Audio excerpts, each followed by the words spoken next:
Let's make a tiny hanging Zen garden.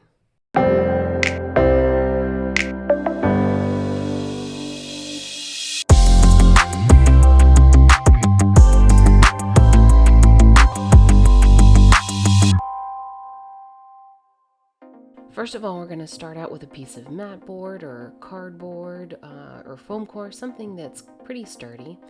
And then I'm going to break a plastic knife for this project, and that's going to help me get into some spaces a little bit easier. You'll see what I mean in just a moment. Next, I'm going to cover this whole thing in caulk. I don't need a whole lot. I'm going to put just a little bit of caulk in there, and then I'm going to use a piece of scrap cardboard or something and spread an even layer.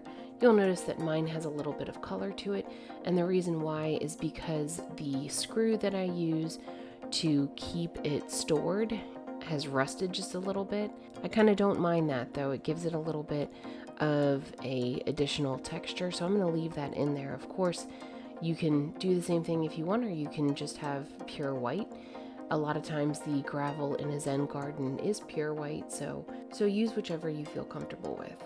Once I've spread out a thin, even coat, I'm going to use a damp sponge just to pat it. That's going to give that texture of sand or gravel, and you want to make sure that the sponge is damp because otherwise it will stick to it quite a bit. Once you've finished texturizing the whole surface, we're going to take the smaller piece of the knife that we broke up, and basically we want to create what represents ripples around a rock formation.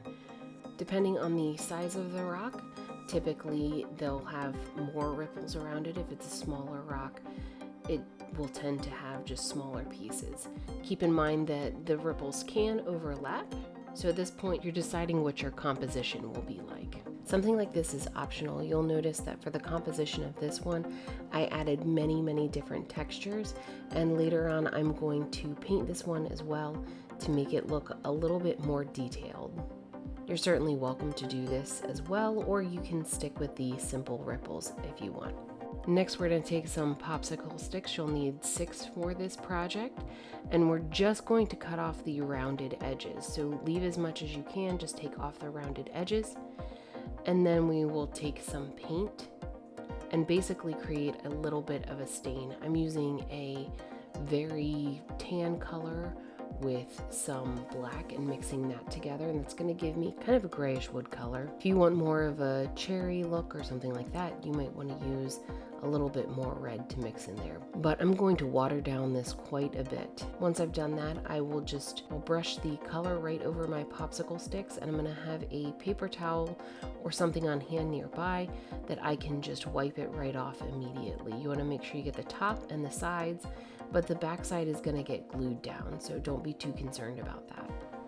Before we adhere the popsicle sticks to the outside to create a frame, we want to make sure to wipe off any additional pieces that might be left behind from the texturizing. We're going to just use hot glue for this. You're certainly welcome to use something like E6000 if you have it. This is just what we happen to have on hand.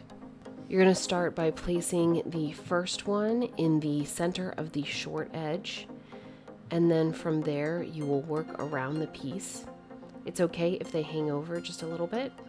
After that, we're going to start to add our rocks in. Remember that the ripples are supposed to reflect the rocks, so make sure that you try to select ones that will fit perfectly in the little circle that you created. Next, we're going to glue on some sphagnum moss. Once again, you'll want to kind of move these things around to decide exactly what you want your composition to look like. Once you've decided what that's going to look like, go ahead and glue it down. Just make sure that if you're using hot glue or E6000, something like that, you're not using your fingers to press in the moss.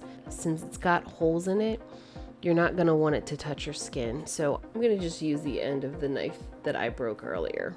At this point, if you did something more detailed, now's a good time to paint it and add any additional details onto it.